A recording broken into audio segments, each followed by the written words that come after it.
How to fix Ticketmaster application is not working. Hey guys, welcome back to the channel. If you are having troubles with the Ticketmaster application, here are some of the fixes that you can try on. First and foremost, visit App Store or Play Store and search for Ticketmaster. If there is an update available, you will see a button called Update. Tap on it to make sure you're using the latest version.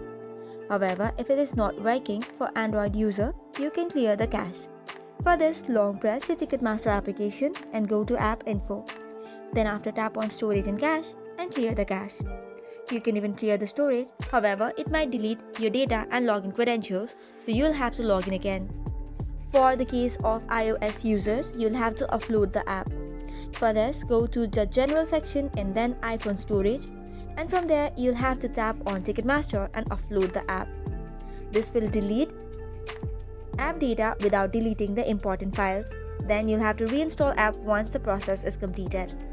However, if this does not work, you'll have to reinstall the app by uninstalling it once. Also make sure to check if you have a stable internet connection. If possible, you can switch between mobile data and Wi-Fi to see if it resolves the issue. If none of this works, it may be a temporary problem on the Ticketmaster's end. You can check the social media or visit sites like Down Detector to see if other users are experiencing similar issues. So that is all for today's video. For more such contents, do not forget to hit the like and subscribe button.